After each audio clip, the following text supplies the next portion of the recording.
Il est 22 heures sur Télé Djibouti. Bienvenue dans cette édition de la soirée. Voici au sommaire de l'actualité.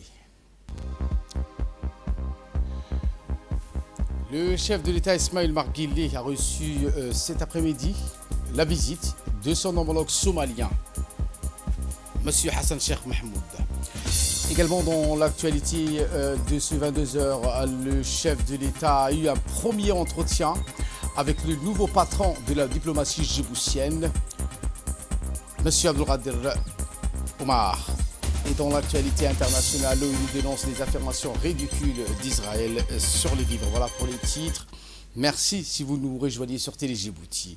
Le président de la République fédérale et démocratique de la Somalie, M. Hassan Sheikh Mahmoud, est arrivé aujourd'hui à Djibouti où il effectue une visite de 24 heures.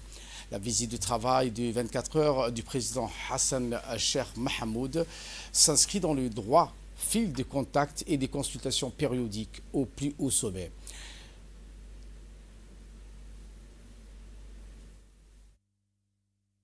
Tarmac de l'aéroport international de Djibouti par le Premier ministre Abdelkader Kamil Mohamed ainsi que les membres du gouvernement. Le président somalien a, dans le cadre de cette visite, accompagné d'une importante délégation ministérielle.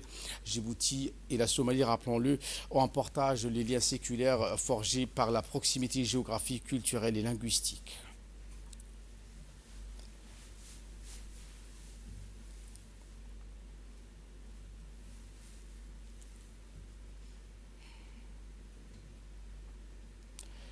Le caractère privilégié des relations entre les deux nations, en l'occurrence la République de Djibouti et la République fédérale et démocratique de la Somalie, est à l'image de l'engagement constant de notre pays en faveur de la stabilisation et de la reconstruction de ce pays frère et ami.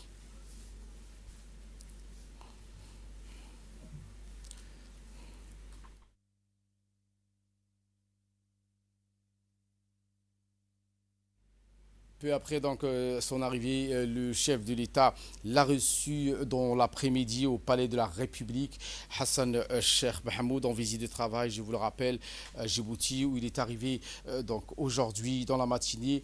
L'audience entre le président Guelleh, président en exercice de l'IGAD, et le président somalien Hassan Sheikh Mahmoud a d'emblée été l'occasion d'évoquer les liens séculaires et les relations bilatérales très étroites entre les deux pays. Les entretiens ont également porté sur l'évolution de la situation en Somalie, notamment sur l'état d'avancement de ce pays, frère en matière de faire valoir l'intégrité des biens et des personnes établies sur toute l'étendue de son territoire. Il y a lieu de préciser que sous l'égide de son premier magistrat, le chef de l'État, Ismaël Omar Guelleh, n'a cesse d'œuvrer en permanence en faveur de la paix, de la stabilité et la reconstruction économique de la nation sœur somalienne. Je vous le disais en titre, le chef de l'État définit le cap général d'action au nouveau chef de la diplomatie djiboutienne. Le président Guelleh a aujourd'hui également reçu le chef de la diplomatie djiboutienne, M. Abdelkader Omar. La première réunion entre le boss de la diplomatie et le président Guelleh a été donc l'occasion de lui prodiguer les conseils afin de renforcer la diplomatie djiboutienne et de soutenir le développement économique du pays. La rencontre intervient dans un contexte de renouveau géopolitique où les États doivent constamment redéfinir leur stratégie de coopération. Le président Guelleh a dans ce point insisté sur la promotion de la paix, de la stabilité régionale et de l'intégration économique africaine, gage de la diplomatie djiboutienne. Le nouveau chef de la diplomatie a été également installé à son bureau par le Premier ministre Abdelkader Kamil Mohamed ce matin, mercredi 2 avril. L'installation officielle en tant que chef de la diplomatie, M. Abdelkader Omar, s'est tenue au quartier général du ministère des Affaires étrangères.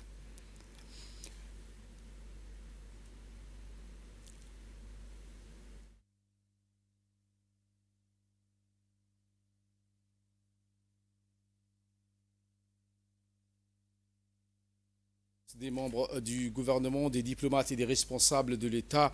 Il a prêté serment devant le Premier ministre, affirmant son engagement à servir la nation dans cette nouvelle fonction stratégique. Dans un mot prononcé à l'occasion, le nouveau chef de la diplomatie djiboutienne, M. Hussein Omar, saura donc indiquer que je saurai mener donc avec sagesse et détermination les politiques diplomatiques de notre pays, fort de son expérience et de son expertise. Abdelkader Hussein Omar a occupé plusieurs postes de haut niveau dans la diplomatie djiboutienne. Dernièrement, il était en carrière et en poste à Koweït.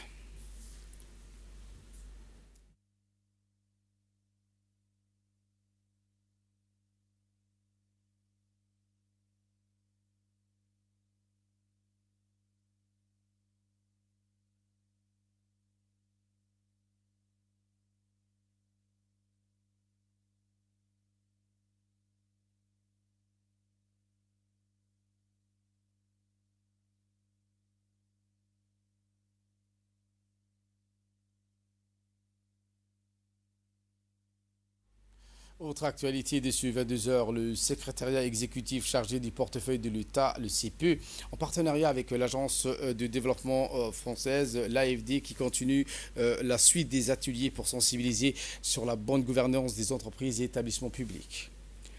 Un événement qui s'est déroulé à son deuxième jour et a réuni les responsables des entreprises publiques, des experts en gouvernance, ainsi que des représentants d'institutions et des partenaires au développement. L'objectif principal de cet atelier est la gestion plus transparente, responsable et efficace des entreprises publiques. Ces institutions, rappelons-le, jouent un rôle clé dans le développement économique et social du pays. Lors d'une interview donnée à la télévision nationale, le responsable des experts a indiqué qu'une meilleure gouvernance permet non seulement d'utiliser les ressources publiques de manière optimale, mais aussi de regagner la confiance des citoyens et des investisseurs.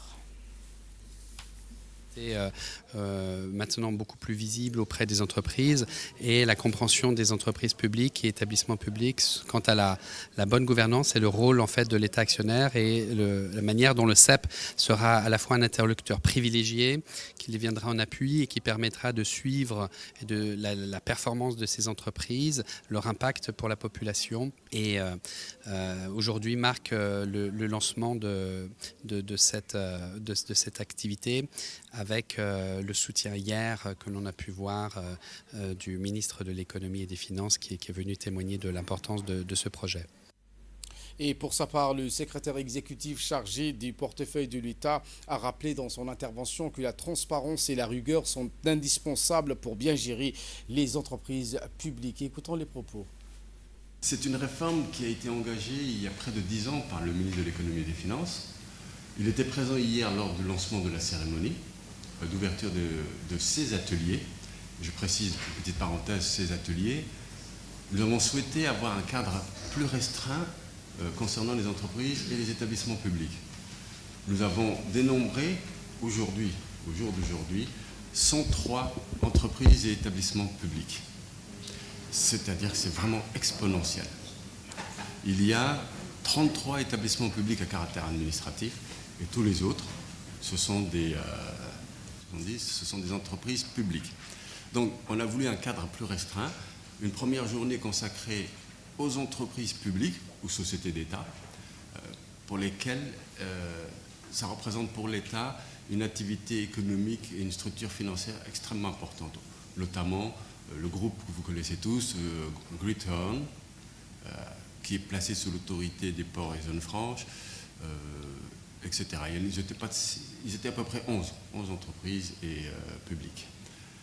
Puis, une deuxième journée consacrée aux autres entreprises publiques qui sont aussi importantes, mais qui n'ont pas la même structure financière. Mais c'est aussi pour permettre un débat et un échange entre nous par la suite. Et enfin, les journées de ces ateliers seront clôturées par la présence des établissements publics administratifs ou à caractère administratif. À l'instar du reste du monde, le ministère de la Santé djiboutien a célébré la journée mondiale de lutte contre la tuberculose. Une journée qui a lieu le 24 mars de chaque année et qui a pour thème cette année « Nous pouvons mettre fin à la tuberculose, s'engager, investir, agir ». L'occasion pour le ministère de sensibiliser le public à cette maladie persistante et de mettre en lumière les efforts pour sa prévention et son contrôle. Selon l'OMS, la tuberculose reste très répandue, environ 10,8 millions de cas estimés de par le monde. Djibouti s'est doté des machines GeneXpert installées dans les 7 structures sanitaires du pays, dans la capitale, et 4 structures des régions pour dépister efficacement les cas des maladies de tuberculose. Rappelons que le dépistage de la TB via le GeneXpert ainsi que le traitement et les suivis sont gratuits dans toutes les structures sanitaires de la République de Djibouti.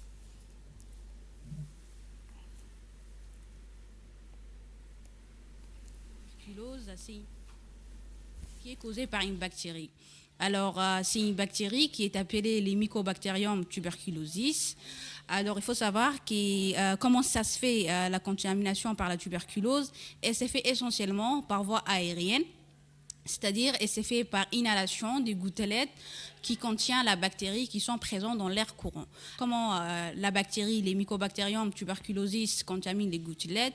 C'est essentiellement en étant dans un entourage avec une personne infectées par la tuberculose, c'est-à-dire que ces bactéries vont rester dans l'air courant, les gouttelettes, pendant plusieurs heures. Les signes cliniques de la tuberculose pulmonaire, ce sont la toux persistante de plus de 3 semaines qui résiste aux antibiotiques, une douleur thoracique, une fièvre, des sières nocturnes, si vous avez une altération de l'état général, c'est-à-dire une perte de poids, un manque d'appétit, une fatigue croissante, ce sont parmi les signes d'une tuberculose pulmonaire. La tuberculose, alors il faut savoir que les diagnostics se fait essentiellement par la radiothorax, par l'examen des crachats et par les GeneXpert. Il faut savoir que l'examen des crachats ainsi que les GeneXpert sont gratuits et disponibles dans nos hôpitaux.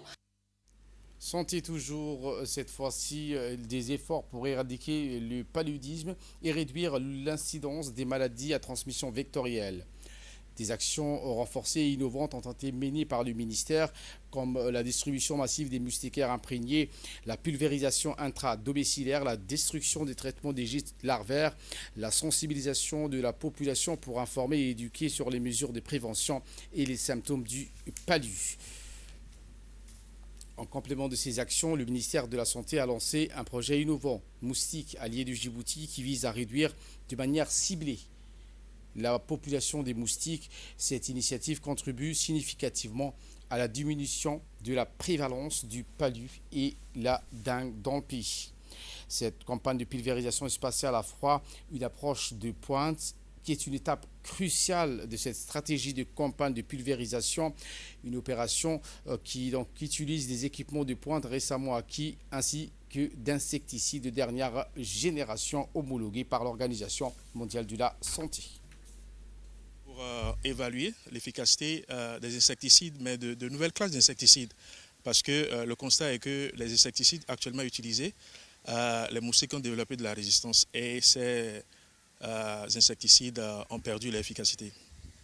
Je tiens à souligner que, à part le volet de l'évaluation du projet, il y a aussi un aspect de capacity building, qui est donc le renforcement des capacités du personnel du Programme national de lutte contre le palu, pour pouvoir mieux les outiller, pour répondre aux questions donc, de la résistance aux insecticides. L'autre chose que je devrais aussi dire avant de terminer, c'est que l'efficacité donc de ces insecticides que nous testons ici, ça a été déjà démontré dans d'autres pays africains. Mais il était judicieux de tester ces produits contre les populations locales de Djibouti. Et en nouvelle du monde cette fois, l'ONU rejette les affirmations de l'État sioniste selon lequel il y aurait suffisamment de vivres dans la bande de Gaza. L'ONU a qualifié cette déclaration de ridicule alors que le stock humanitaire est en chute libre dans la bande de Gaza. Voilà pour l'essentiel de ce 22h. Merci à vous de nous avoir suivis et très bonne suite des programmes sur Télé Djibouti.